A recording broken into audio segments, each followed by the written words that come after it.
let's start.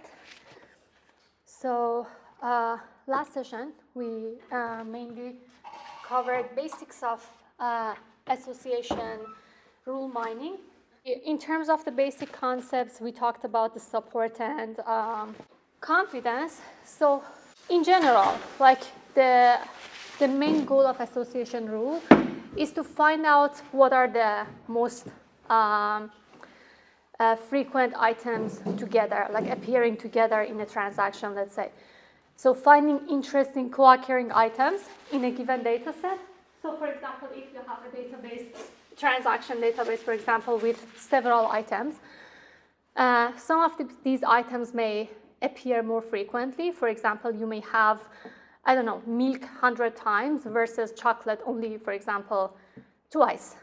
On the other hand, you may also have item sets including more than one item, which appear very frequently together.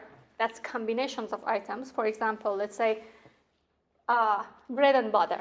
So people may often buy bread and butter together. And so we talked about two important measures, support and confidence. Support, what are support measures? Just to see if you recall from last session. So when I say, for example, x implies y, for example, let's say x is bread, y is butter. So if I write bread implies butter, and I give you the support and confidence. So this is my x, right? Implies y, which is butter in this case. And so this is an example of association rule, right? So this is one example of a very simple association rule. And I say this with support of 30% and confidence of 80%. So let's see what does support and confidence mean. Just reviewing, we are reviewing what we covered last session. So what does support represent? Yeah. Yeah, so it's about the frequency, right? Frequency of items appearing together. So it measures the percentage of transactions that include both bread and butter together. So in your transaction database, you want to see how many times or what percentage of times these two items appear together. That's about support. So it measures frequency or let's say popularity. It's a measure of popularity. But what about confidence? So in this case, it means 30% of times bread and butter appear together. So out of all transactions that we have, 30% of all transactions include these two items. How about confidence? What does confidence 80% mean here? Ring a bell? No? What does it represent? Confidence 80%? Confidence is about, so we say support is 30% and 30% of all transactions include these two items together. Now for confidence 80%, it means out of all transactions which include bread, that's a conditional probability, right? Out of all transactions that already include bread, what percentage of them also include butter, right? Now in this case, 80% of those transactions including bread also include butter. And so you see also some examples here, and then we provided some more examples. And for each rule, you can reverse it, of course, right? So for example, if you have an item set, bread and butter, right? So if this is your frequent item set, then you can write two rules from this, right? One is bread implies butter. The other rule is butter implies bread. Now, when you reverse the rule, does it change the support amount? No, we showed that it doesn't change because based on its definition, right, support measures the frequency of x and y appearing together, right? So its frequency of bread and butter appearing together is the same as frequency of butter and bread together. Doesn't matter, right? It still includes these two items. In terms of confidence, it may change because it's a conditional probability. And for example, for x implies y, right? That's the probability of y happening given x already happened, right? So this is the probability of butter given that bread already occurred. That means out of transactions that already include x, or bread in this case, what percentage includes y, or bread? Now if you reverse this, this is not equal to probability of x given y, right? And it's because probability of, for example, y given x is actually p of this probability of x union y, right? That's x and y pairing together, divided by probability of x. Versus px given y, conditional probability, this one, is, in terms of support, they are the same. So again, probability of x and y together, that's the union of x and y, divided by p of y this time. That could be changed. So let's see some examples that we already covered. So for example, in this set, and these are some definitions of item sets, some definitions, for example, item set is just set of items. Transaction is a tuple, so each, for example, row here in your transactional database representing a transaction. Sorry, can you please be quiet? Thank you. And then transactional database is just a database including all these transactions, right? Now, the ones marked in green showing the frequent item sets. And based on that, we, was it off all the time or just now? Okay, thanks for mentioning that. Okay, so this was just an example, right? Example of transactional database including several transactions. Here we have 5 transactions including several items, and the ones in the green, let's say, are your frequent item sets. Later, we discussed how to find these frequent item sets, but for now, let's assume that these are the frequent item sets, and you always generate rules only based on the frequent item sets, right? So given that, you can write, for example, this rule. ACMs, like these 3 items, implies L. So what does this rule mean? That is, for example, whenever you see ACM, let's say, for example, milk, bread, butter, you may also see cheese, right? L could be cheese. And support is 40%, confidence is 66.7%. What does that mean? Support, as I said, it means all these items, the percentage of time, all these items appear together. That means 40% of all transactions include all these 4 items together. So if you go back into this table, which transactions include ACML? So the first one doesn't, second one has, right? And the last one also has. So only 2 out of 5 transactions include all 4 items together. 2 out of 5, 40%, right? So that's why support is 40%. Confidence, on the other hand, is 66.7. Why? Because now this is a conditional probability.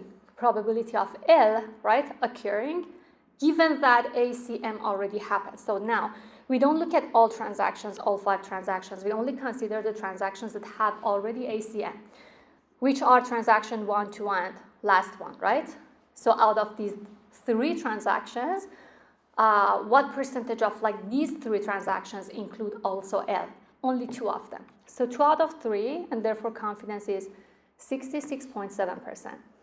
And then we had also another example of relational databases. The same thing, but the database is not transactional. Here we have shown data in terms of tables, including rows and columns, where each column represents a specific attribute.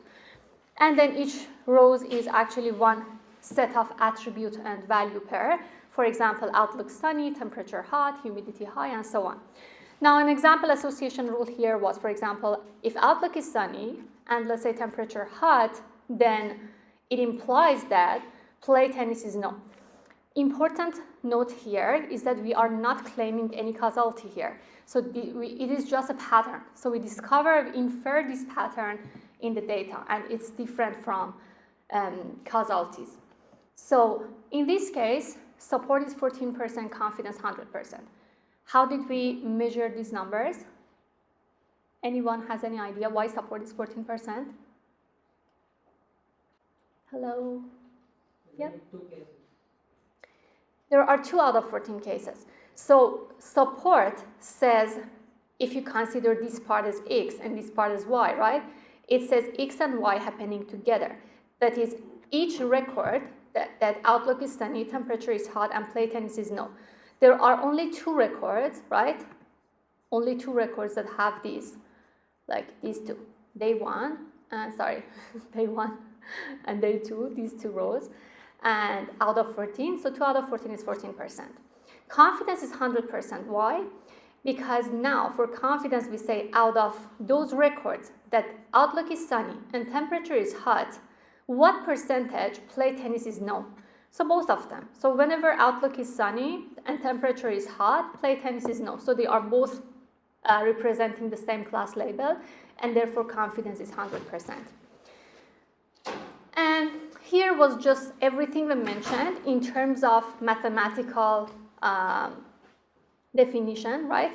So I already explained x implies y in terms of support and confidence. I here is your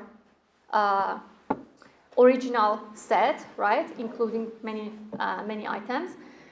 And then x and y are just subsets of your original set. And of course, x and y should not overlap, right? Why? I mentioned this last session. Why x and y cannot overlap? Because we want to infer rules like x implies y, right? If they have overlaps, it means, for example, we have x implies x, which doesn't make sense, right? And so mathematically, support is a probability that a transaction contains x and y. That is p probability of x and y happening, right? Which is the union of x and y. And confidence is conditional probability that a transaction which already have x, right? Which already have x, that is given x, what is the probability of y? Which is actually the probability of x union y divided by probability of x. And we call this antecedent. Whatever is on the left side of your association rule is antecedent, and the right side is consequent. We had another example. I just go quickly over this. So support in terms of like this rule. So if we have this association rule, bread and butter implies milk and cheese. So what does this rule mean first? It means if you have transactions including bread and butter, whenever you see like these, you may also see milk and cheese. With what support and confidence are we talking about this? Like, what is the support? That is, what is the frequency? And what is the reliability of this rule? Or what is the confidence of this rule? Confidence just measuring the reliability of your rule. So support, as I said, means what percentage of time all these items appeared together.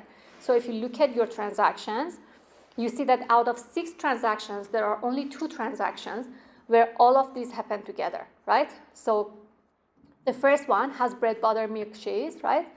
And again, you have bread, butter, milk, cheese in the third transactions, and that's it. So 2 out of 6, which gives you this number for support. And with what confidence we can have this rule? So what is the reliability? Now, out of all transactions that have bread and butter, so this one has bread, butter, this one has, this one has, this one has. So four transactions. Now, out of these 4 transactions, what percentage of them include also milk and cheese?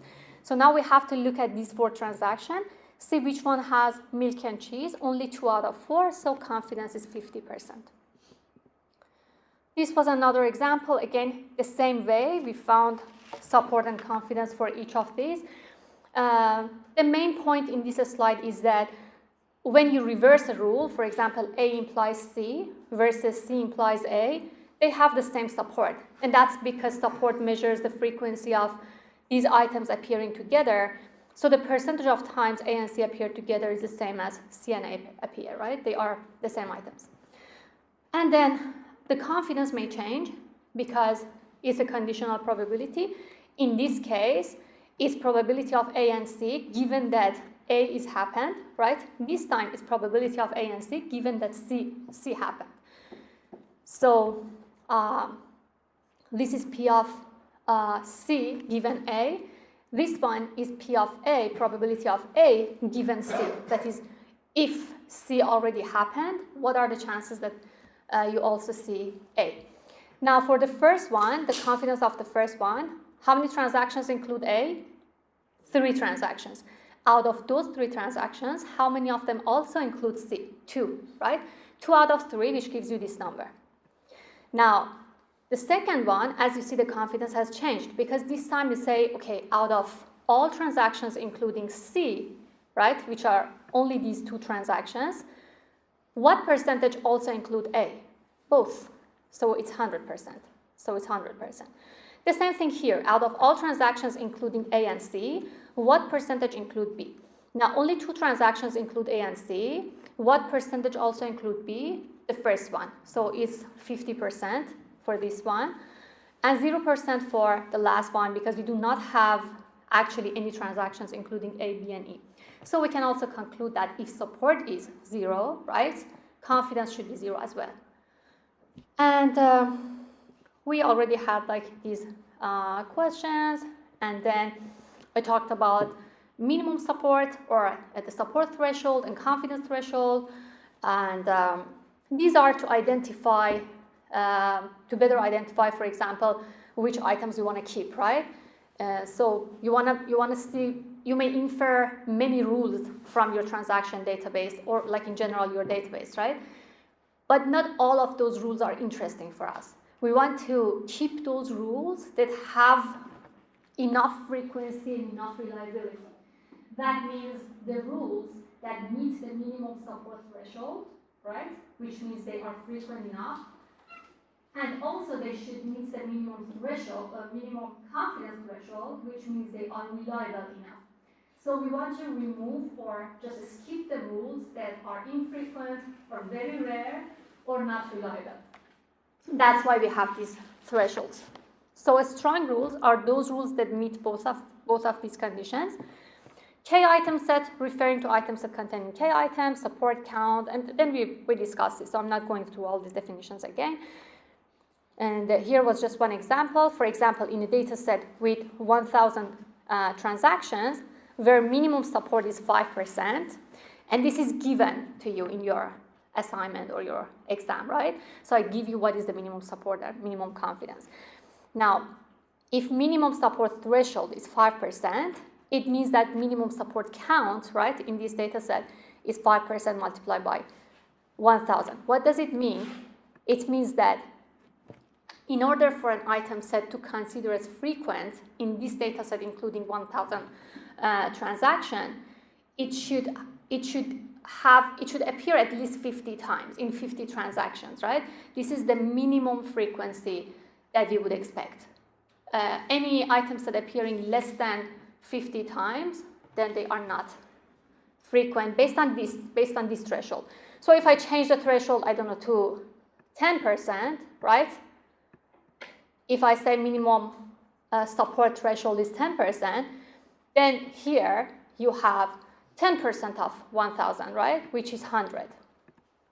So any transaction that, any item set that appears at least in 100 transactions then would be considered as a frequent item set. So if you increase the minimum support threshold, will you have more or less item sets, frequent item sets? Less. And then we discussed the 2 steps of association rules, that we always first find the frequent item sets, which is the key step, and this is where algorithms like Apriori, FP growth, and other algorithms appear. Because in practice, like when you have a very large data set including millions of rows, thousands of features, right? It's not practical to find, let's say you have thousands of distinct items, like in Amazon, right? There aren't like only 10, 20, 30 distinct items that you can easily looking at the data, say, okay, these are the frequent. So we should have an algorithm to find those frequent items that I'm going to explain that first algorithm, a priori algorithm today. And then once we found that, then we can generate the association rules. So this part is the most important part, and it's also most computationally expensive. And then after that, you can generate rules. So if you have a frequent item set X and Y, so what does this rule mean? This part means? That means if you have something like this, that you found that X and Y are frequent, right? Then you can write two rules from this, right? One is X to Y, right? And one is Y to X. With the same, they have the same support but may have different confidence. So for each frequent item set, for example, this is your frequent item set, create potential rules by splitting the item set to antecedent and also consequent, which is the case here. Calculate the confidence for each. We already know the support. We also calculate confidence and only keep the ones that meet the minimum threshold values. We have seen the example here. For example, if minimum support threshold is 50% and confidence is also 50%, given this transactional database here, first, you have to find the frequent item sets, right? What are the frequent item sets? You can find them based on their support, right? So for example, for the one item sets that are A, B, and C, these are the support count. A is 75% because it appears in 3 out of 4 transactions. For B, it's 50%. It's because B appears in 2 out of 4 transactions, and so on. The reason that you don't see, for example, A and B here, or E and F here, why you don't see them? They don't meet the minimum support, right? They are not frequent. So this table shows the frequent item sets, not all possible item sets. So all possible item sets are much more. You may have A and D, you may have B and E, E and F, and so on. But they're not frequent. Because, for example, for A and B, how many times A and B appear together? 1 in 4, which is 25%.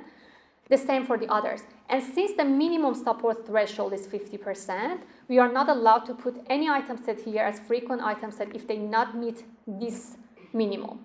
Now, if I increase this to 55, right, then what would be my frequent item set?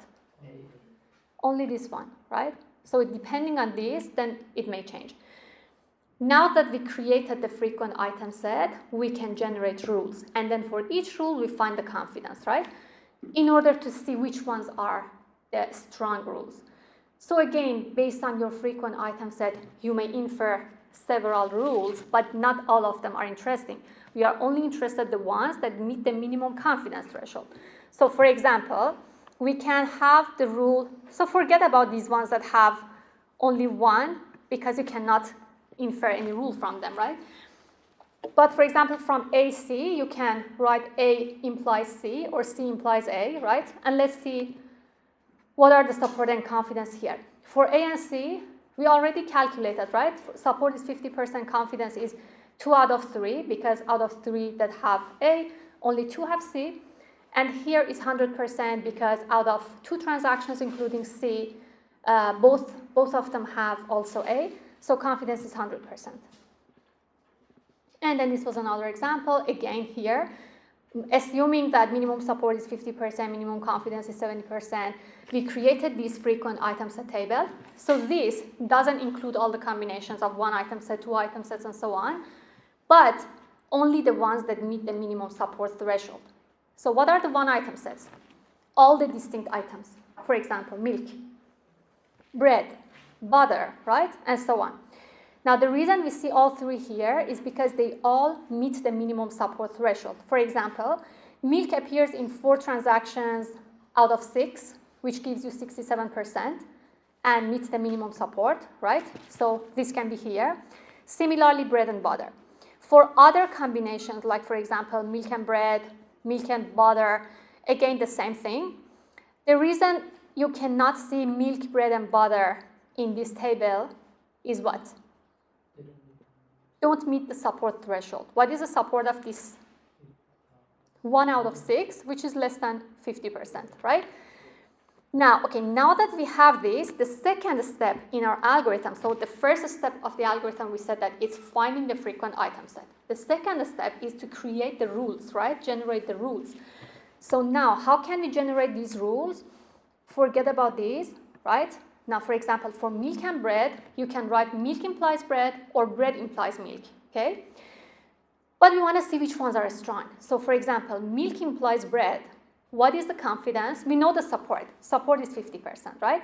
What is the confidence of milk implies bread?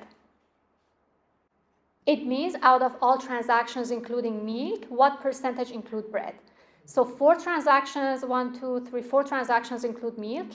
Out of those 4 transactions, this one has bread, this one has bread, this one has. So 3 out of 4, right? Which gives you 75% confidence. Now, bread implies milk.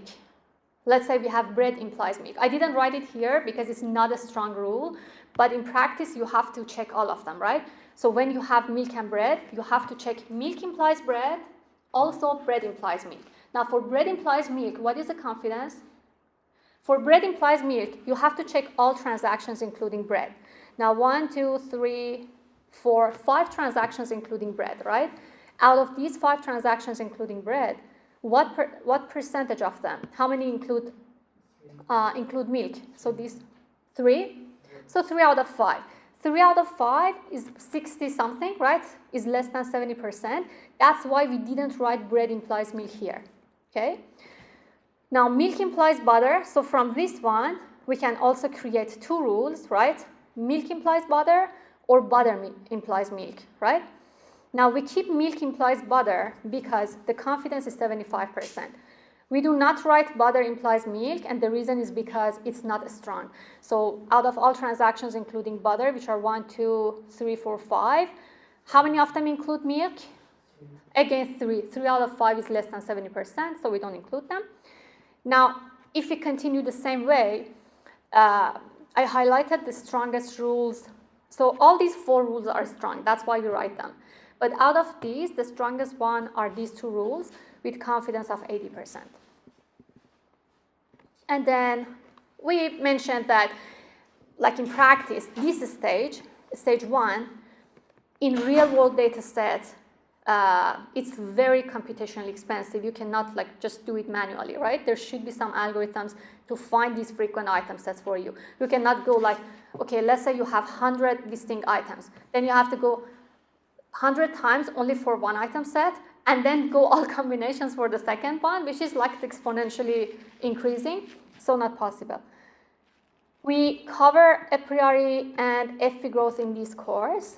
Today, hopefully a priori. And the reason I wanted to review all of this is just because I want you to better understand the algorithm, okay? Now, because you have to remember what the support and confidence means and what are the stages. And here was just explaining why that is important, why we need such algorithms. Because this is just showing the search space for a database with only 4 distinct items. Let's say you have bread, butter, milk, and cheese, okay? Now, given A, B, C, D, only these 4 items, there are 15 possible item sets. 2 raised to the power of 4 minus 1 for just 4 items. Now, if you replace it with, I don't know, N, K, or larger numbers, right? This would be a huge number. So, before Apriori algorithm, we introduce a very important property, which is a priori property, which is the basis of the algorithm itself. What does it say? It says any non-empty subset of a frequent item set must also be frequent. But what is even more important than this property is the reverse of it, that is this one. If an item set is infrequent, none of its superset is frequent. So what does this mean? So the first one says any non-empty subset of frequent item set must be frequent. For example, if ABC is frequent, AB should be frequent, AC should be frequent. And this is obvious, right? For example, let's say if I say bread and butter is frequent. If I say this is frequent, what does it mean? It means bread and butter appears together at least to the amount of the minimum support threshold, right? For example, let's say if you have 1,000 transactions with 5% minimum threshold, and you say, okay, it should appear in at least 50 transactions, right? Then let's say bread and butter appears together in at least 50 transactions. Can I say bread alone appeared in at least 50 transactions? Of course. Butter, sure, right? So that's what this rule is mentioning. Why is this a very strong and important rule? Because you can prune your search space to a great extent using this property. Using the second one, if an item set is infrequent, none of its superset is frequent. That's if bread is infrequent. Let's say if bread occurred in 20 transactions, how could bread and butter together appears more? Not possible. And then if you see, for example, if you have one item set that is not frequent, you can immediately prune your search space like this, right? So anything, all the supersets including C will be removed, right? And this is the basis of a priori algorithm that I'm going to explain now. So we do a level-wise iterative generation. First, we generate length k plus 1 candidate item sets from frequent k item sets and test them against database. So this is vague at the moment. Let me explain more. So in general, what it does is that you find frequent one item sets. Out of that, you create, for example, you generate C2, which are candidate 2 item sets. From candidate 2 item sets, you find the frequent one, and you create your L2, and then you continue until the end, until you don't have anything to go. So you generate, test, and filter, and you just repeat that. And so this is the main steps with more detail.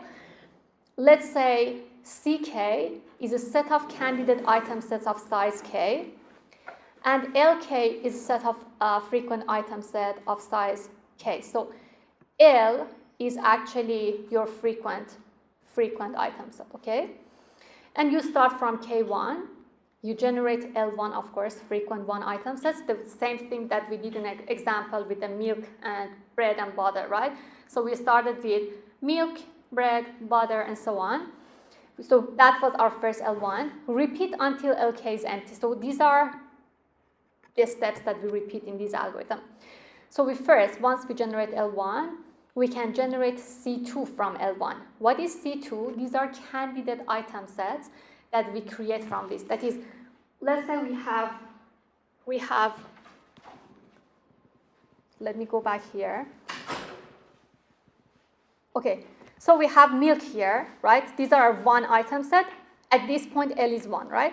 Milk, bread, butter. Now you have to create C2, which are set of like candidate item sets by joining these two together. Like for example, milk and bread, milk and butter, bread and butter, and continue creating, for example, and then finding the support for those. For example, what is the support for milk and bread? What is the support for milk and butter, for bread and butter? Keep those. From that would be your L2, right? From L2 now you create C3, which is candidate item sets of size 3. That means, for example, milk, bread, butter, right? And then finding what is the support for that. And this is the way this algorithm works. So we already did it in the previous examples because the data set was very small. We had only a few distinct items, so that was easy to infer. But in practice, we need this algorithm, which is the basics of a priori algorithm. So we generate CK plus 1 from LK, candidate pruning.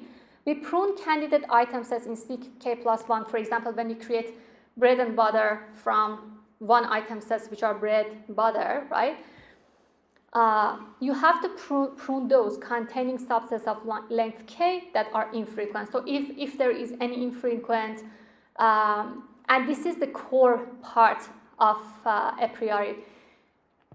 Based on the a priori property, we said if an item set is infrequent, right, any superset of it is infrequent. So if A is infrequent, AB is also infrequent. If bread is infrequent, bread and butter is also infrequent, right? And so, because bread and butter, like the max that bread and butter can appear, right? It cannot go more than what bread already appeared, right? Or what butter already appeared. And so we have to prune candidates that are infrequent at this stage, then finding the support count for the candidates remain there. And then the last stage is candidate elimination, where we remove the candidates in our candidate item sets that they do not meet the minimum support or minimum frequency. So let's see it with an example. So let's assume our minimum support count. So this will be given to you in the exam. So assuming minimum support count is 2, what does it mean? You consider these. Exactly. So for an item set to be considered in a frequent item set list, right, or table, it should appear in at least 2 transactions. So we start from this database. So we scan this database and we calculate support for each one item set, right? So if you go back to the algorithm, it says let k equal to 1, right? That refers to one item set. What does one item set mean? Item sets including only one item, right? So at this point, we do not consider bread and butter, milk and butter, and so on. Only one item sets. So what are the one item sets here? 1, 2, 3, 4, 5. What is their support? What is their support count? So you calculate, so you generate C1 from here. This is what you also see here. Generate C from L. So at first, only for K1, you already have C1, L1, right? So it actually makes sense after you already have L1, then you create C2. So from here, you have C1. Now, what is L1? Frequent item sets, right? So which ones are frequent? The ones that meet this minimum support count. So out of like all of these, the only one that doesn't meet this minimum support count is this one. So we remove this. And your L1, that is your frequent subset derived from C1, is this. Now we have this. We have to generate C k plus 1 from Lk, right? Which means we generate C2 from L1, right? That is the combinations. We have to join these together, right? We have to create C2 that are items, item sets of size 2, right? And then finding their support and continue. So you generate C2, for example, with 1, 2, 1, 3, 1, 5, and then, of course, 2, 3, 2, 5, right? So, for example, 1, 2, 1, 3, and 1, 5. And then you go to 2, 3, and 2, 5, right? This is how you write them. And then finally 3, 5. So these are all combinations that you can create using this. Now, one important thing here is that two item sets can be joined if they share the same first value. I'm going to explain that with more examples later. So now from C2, you have to scan your database in order to see what is their support count, right? Because now not all of these are interesting for us to keep. We have to see what are their support. What is the support of 1, 2 together? That is the percentage of times, or actually the count, we want the count here, the number of times 1 and 2 appear together. So we see 1 and 2 only in this transaction, 1 out of 4, right? So only one time, this is the count, right, support count. Same thing for 1, 5. So 1 and 5 appears only in one transaction, which doesn't meet the minimum support count, which is 2. So we have to get rid of like these 2, right? Now we are left with these, right, which are frequent. So you derive L2, which are frequent item sets of size 2, from sets of candidate item sets of size 2. And then from this, from L2, you can now create C3 that are candidate item sets of size 3. So you already created frequent item sets of size 2, which are shown in this table. Now we want to create item sets of size 3. So we have to join this, and with this. Now, the question is, Can we join 1, 3 with 2, 3? No. When you want to join two item sets, the condition is that they should share the same first value, okay? So you cannot join 1, 3 to 2, 3. You cannot join 1, 3 to 2, 5. And you cannot join 1, 3 to 3, 5, okay? Can you join 2, 3 to 2, 5? Yes, because their first value is the same. Can you join 2, 3 to 3, 5? No, okay? So the only pair that can be joined here is 2, 3 and 2, 5, which gives you 2, 3, 5, right? That's by joining like this. Now you created CK plus 1, which in this case is C3, from LK, which is L2, right? And this is your item set. Now let's see if this is actually finding the support count of like this one. What is the support count of 2, 3, 5? So it appears in transaction 2 and also transaction 3, right? So support count is 2. It meets the minimum support count, right? So this is, for example, your frequent item set of size 3. Now, the whole solution, so what are the, in terms of like the answer to this problem, what are the frequent item sets created from this database? L1, L2, L3, right? Whatever is here. These are frequent item sets of size 1, frequent item sets of size 2, and finally this is frequent data set. So your original, your final answer is 1, 2, 3, 5, and then 1, 3, 2, 3, 2, 5, 3, 5, and 2, 3, 5. So all of them. And so this is the algorithm. So this is just a flow chart summarizing what I just explained. So again, CK is set of candidate K item set. LK is set of frequent K item set. So we start with L1, which are set of frequent 1 item sets, right? So when you scan your database, you can just easily find the frequent 1 item sets by their count, like based on compared to the total number of transactions. And K is 1, so as long as L of K is not empty, as long as like these frequent item sets have some items, we can compute candidate set CK plus 1. For example, if you have L1, you can create C2, right, by joining, for example, L1 with L1. And for example, milk with bread, bread with butter, or A with B, C, and so on. So you create CK plus 1 from L1, and you prune CK plus 1. Now at this stage, if your candidate item set is also not empty, then you can scan the database to get LK plus 1, which are the frequent item sets, right? For example, frequent 2 item sets from candidate 2 item sets. Or next, generate L3, which is, for example, frequent 3 item sets from candidate 3 item set, or C3. This gives you, and then this gives you K. You have to increase K by 1. So at each stage, for example, first K was 1, so we did it L1, C1, and then continue increasing the K and repeat. So whenever your LK, which is your frequent item set, is empty, right, then you have to do the output. So if you go back to the example that I had in previous slide, so L3 is already having 1, right? So if you want to create, for example, C4 from L3, doesn't make sense. So what do you want to join here? Join 2, 3, 5 with what, right? So at this point, C4 will be empty, right? Now, because C4 will be empty, then this is N. Or in some other examples, maybe your frequent item sets will be empty. Then again, you reach to the output. So the 2 important steps are generating candidates, which you see here. So for example, we create C1, and then C2 from L1, and so on.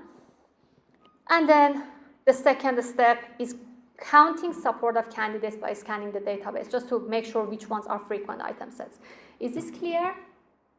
Yeah, do you have any questions? Easy? Okay. And so how to generate candidates. So how do we actually create those CK plus 1? Let's see that. I already explained this, but let's see it for item sets including more items. So given LK, where it represents the set of frequent K item sets, right? For example, L2 representing the frequent 2 item sets. List the items in each item set of LK in an order. Now, assuming, for example, this is your L3, right? That are frequent 3 item sets. Now, you want to generate C4 from L3, which means you want to create candidate item sets of size 4, right? Using frequent item set of size 3. So you have to join, for example, 1, 2, 3 with this, and this, and this, and do it for all pairs.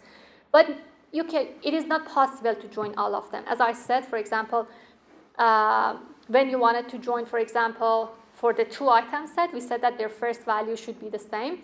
But in general, if you have more items, the join condition is that you can join LK with LK, for example, L3 with L3, you can join it with itself, only if their first K minus 1 items are the same. So in this case, not only the first item, not only 1 and 1 which are the same, but K minus 1. What is K here? K is 3, so their first 2 values should be the same.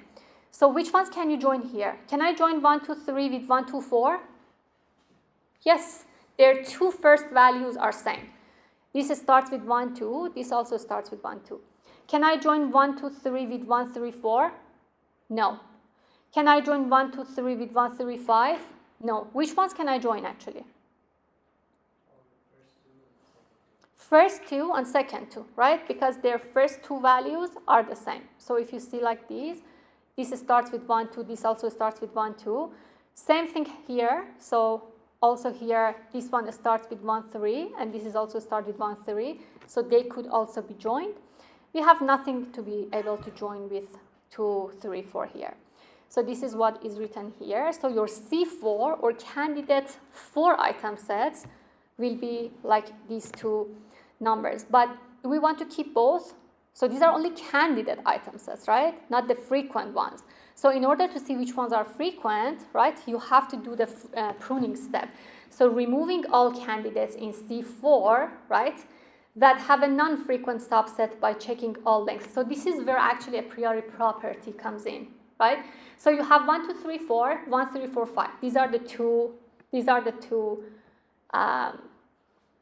item sets that you have in your C4 candidate item set. Which ones should we keep? Can I keep both?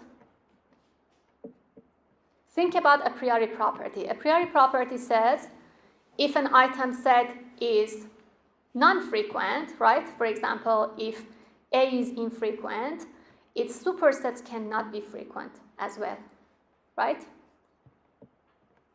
So for example, if let's say 1, 2, 3 is not frequent, then 1, 2, 3, 4 cannot also be frequent, right? So based on a priori property, can I keep both of these? Can I keep both? Let's see with 1, 2, 3, 4, right? 1, 2, 3, 4 is created from joining 1, 2, 3 and 1, 2, 4, right? Can I keep this? You have to see whether they all existed in your frequent item set, right? In your L3, right? For example, we have 1, 2, 3, right? We have 1, 2, 4. Now for 1, 3, 4, 5, for this one, let's see this one. We have 1, 3, 4, but do we have 3, 4, 5? Do we have 3, 4, 5 in L3? We don't have 3, 4, 5, right? We do not have 3, 4, 5 because 3, 4, 5 is infrequent, right? It wasn't in the frequent item set here, table here. So because 3, 4, 5 is infrequent, all its supersets, such as 1, 3, 4, 5, are also infrequent. So we remove this, okay? So the pruning step says remove all candidates in CK plus 1, in this case C4, that have a non-frequent subset by checking all length K subset of a candidate. So this is the final result.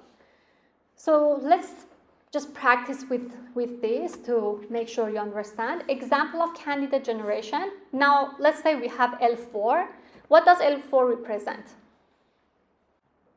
Yeah, frequent item sets of size 4, right? Size 4 means they include 4 items. So this one includes A, B, C, D, the second one A, B, C, G, and so on. So we have 7, for example, L4, or frequent 4 items that has 5 item sets, right? Now, as I said, you have to join it with itself, right? The same way that we did it for 1 item set, 2 item set, and so on. In order to create candidate item sets, you are joining these frequent item sets with themselves. You joined L1 with L1 to get C2, right? You joined L1, including, for example, milk, bread, butter, to get milk and bread and butter, and so on. So that is what I mean by creating, for example, C2 from L1. And then once we created C2, we have to check if we need pruning or not using the a priori property, and then we do the rest of the steps, right? And then, for example, we create, once we created, let's say, C2 from L1, right? You have to prune C2, and then out of that you can find support count and finding L2. Now from L2, which are item sets of size 2, right? The 2 item sets that you found are frequent, you can create C3, which are candidate item sets of size 3. And then you move on. Now here, self-join of L4 with L4, right, would be, for example, can I join ABCD with ABCG? Yes, you can, because their K-1 first values are the same, items are the same, right? So their K-1 is, in this case, their first 3 items are the same. Can I join ABCD with ABDG? No, because they only share the first two items, not 3 items. ABCD with ABEF, again, no. ABCD with ABEH, again, no, because it also, again, share only the first 2. And you continue the same way. So ABCDG is from merging ABCD with ABCG. So you see this here. We can also join ABEF, which is here, with ABEH, right? Because their first 3 items are same. And these are the only ones we can join. So given L4 is this, so the only items, the only 5 candidate item sets that you can create is this one. So if when you want to create C5 from L4, you have to join L4 with itself in this way. And if L4 includes this value, your C5 will include these 2 item sets, right? Now, once we created C5, which include these 2 values, we have to prune it, right? Check the a priori property. A priori property says if an item set is infrequent, all its superset is also infrequent. Now, if, for example, ABCD is infrequent, this will be infrequent. If ABCG is infrequent, then this will be infrequent, right? Now, we remove ABFH in this case, and that's because many of its subsets are infrequent. So, for example, ABFH is infrequent, AEFH is infrequent, BEFH is also infrequent. So these are all subsets of these, right, that are infrequent. And so when we prune, of course, out of like these 2, right, in your C5, only remains ABCDG because this one was already pruned. Now, the reason I included this example is because you may have not noticed it now, but if you go practice at home, you realize that the previous example, in this example, Yeah, this example, the pruning actually didn't happen. The pruning step based on the a priori property has never happened because they were all existed in their LK or frequent item sets. That's why I included this example. Now, this is just a summary of, because I already explained this slide, I'm going to skip this. Do you have any questions about this? How we generated, for example, CK plus 1, LK at each step? Okay, so you start at C1, finding the support values for all of them, remove the ones that are not frequent, creating L1. L1 is your frequent item set of size 1. Based on this, you create C2. C2 are candidate item sets of size 2. How you create them? By joining L1 with L1. How can you join them? That is, for example, joining 1 with 2, 1 with 3, and so on. Now, in C2, you have to also do the pruning. But as I said, it never happened in this example because all of these, we keep all of these in C2 because they are all frequent. Okay, so none of them were, like all of their subsets were frequent, so we kept all of them. Now from C2, we have to find the support, and if, for example, we have the support count that doesn't meet the minimum support count, then we remove those values, which we did. From this, we create L2, which are the frequent item sets of size 2. Out of L2, you create C3, right, which is your candidate item sets of size 3. And the important point here is just to know how to join them, right? When you have, for example, these item sets, you cannot join 1, 3, 2, 2, 3, right? Or 1, 3, 2, 2, 5. They should share the same K-1 item. In this case, because it's L2, they should share the same first value. And finally, we reach to this L3 from C3. Now, so far, we learned how we can generate candidate item sets, right, from the set of frequent item sets that we have, and we also learned how to prune those item sets. Now, the next step is to finding out what was the objective of candidate support counting, and in general, support counting of candidates in database when you scan the database. So, how do we actually calculate support for the remaining candidates? So your goal here is finding frequent item sets from a set of candidates. I mean, from the algorithm point of view, I know that we covered this. Now, we have naive method, which is the simplest one, in which we match each candidate with each transaction. Now, this is very time consuming, right? This is what we were doing actually in previous example. We were matching each candidate.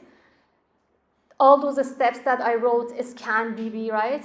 We had to scan the database, which is not very practical in practice, right? In real world examples, we have large data sets of millions of transactions, and that's not possible. So we have to use hash-tree method.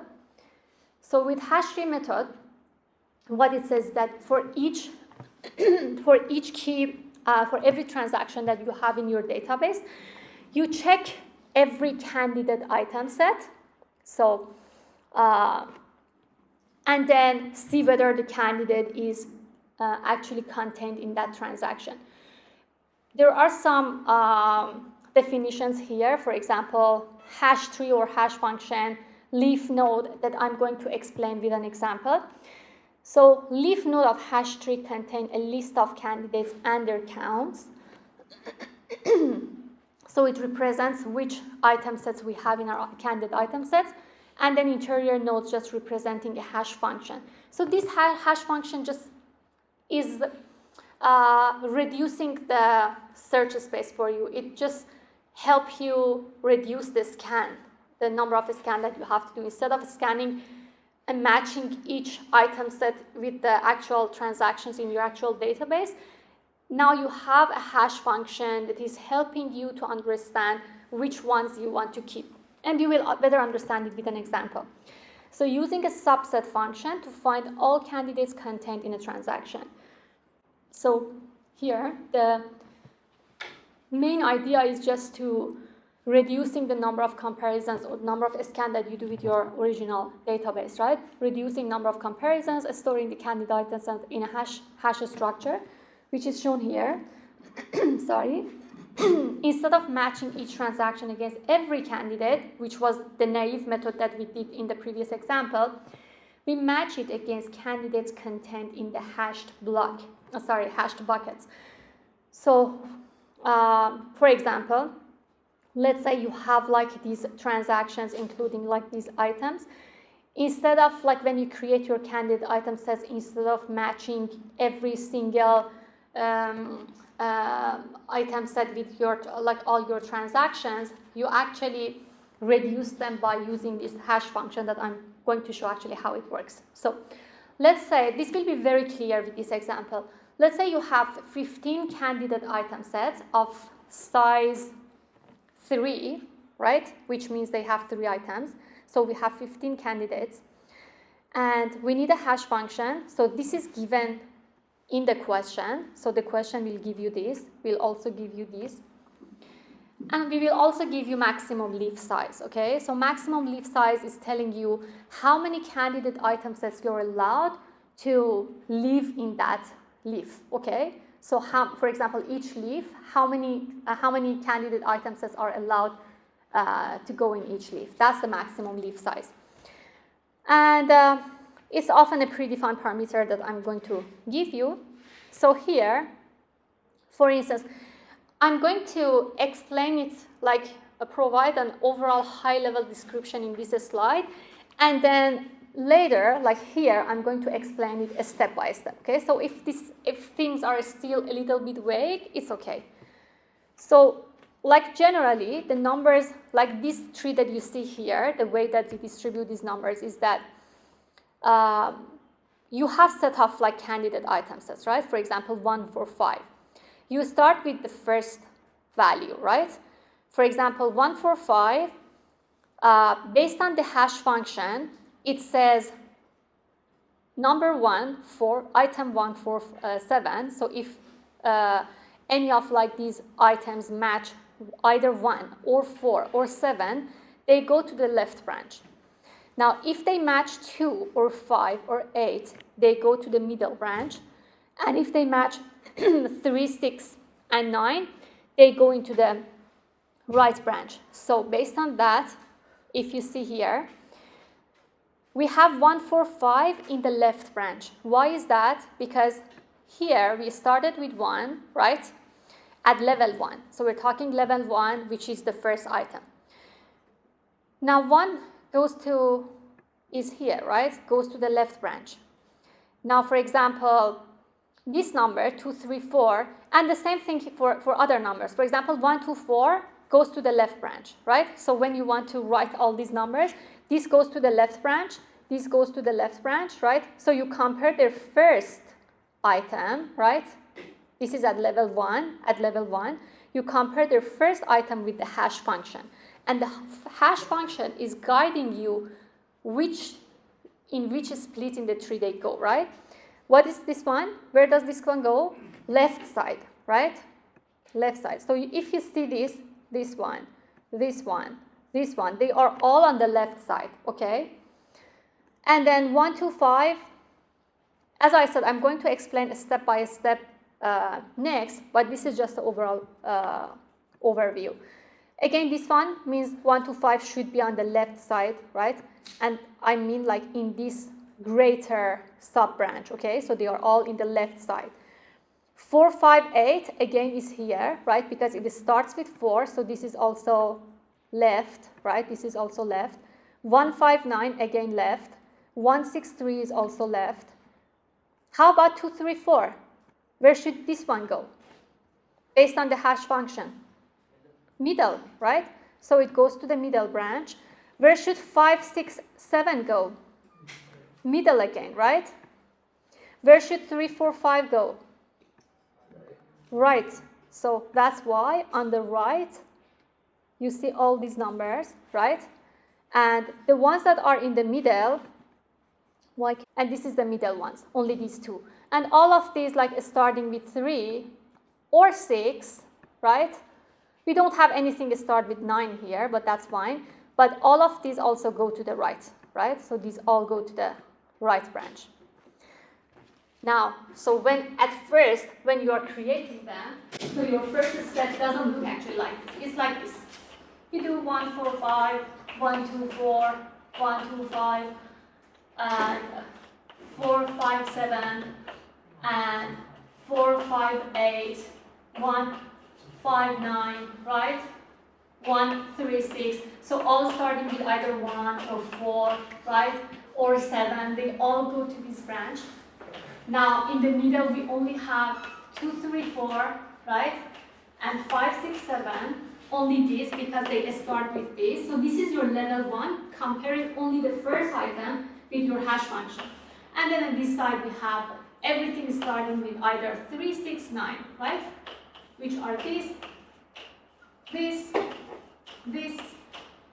and these numbers. So now how we reach from this to this? Maximum leaf size. That is very important. So in the question, I will tell you what is the maximum leaf size. Is how many candidate item sets are allowed in each leaf. Now this is one leaf, right? If I tell you maximum leaf size is only 3, it means you cannot have more than 3 item sets here, okay? So you have to further split. Now, if for example, I don't know, in this example, let's see later what is the maximum. Maximum leaf size is 3, right?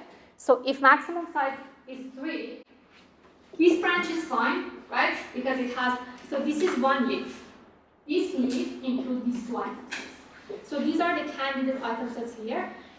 But with maximum leaf size 3, I have to further split this and this. How can we do that? Now we go to level 2. Level 2 compare the second item, okay? Now we compare the second item with the hash function. For example, based on this, where should 1, 4, 5 goes? So 4 goes to the left branch. So if I'm going to further split this, so I have something in the middle, which is unchanged. Now the one that is on the left, this is also going to be split, right?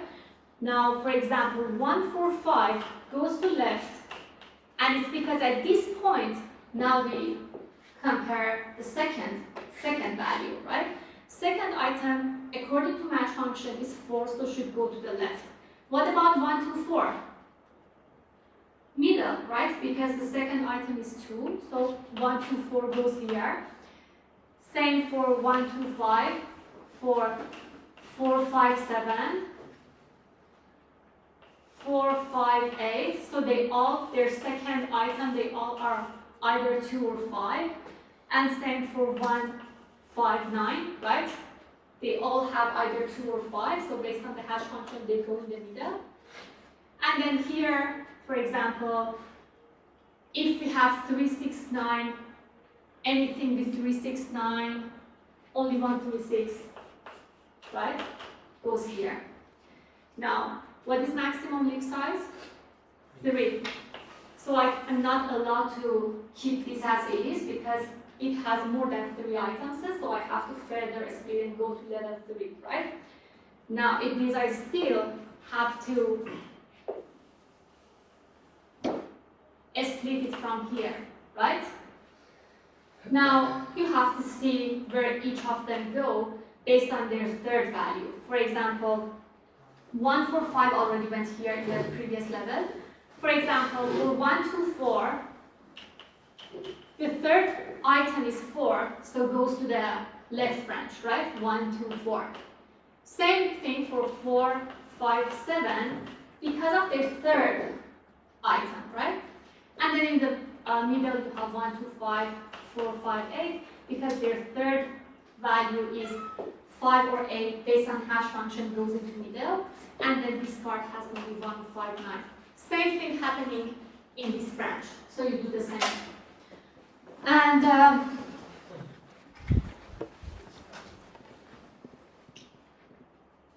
so some notes, and then you can leave. depth of the placement corresponds to how many items from the items that have been proposed. For example, if you have candidate items at 1, 4, 5, and for example, we use x1, which is 1, x2, which is 4, right? So this will go at depth 1. The exact same thing that I did, right? At level 1, I compared the first item with the hash function. If I needed to go to level 2 and I had to further split, then because I already checked and matched the first item, then we had to continue on the second item and third item and so on. And so maximum leaf size is often given to you. And then it's just a trade-off about what happens if you set a small max leaf size or large max leaf size. If it is a small, you will have a deeper tree, but it's also faster. If it is large maximum leaf size, you have you don't go that much deep, right? And the time, but also increases, right? But reduces the depth and complexity of the tree. And that's it. Do you have any question? No question? Have a good day.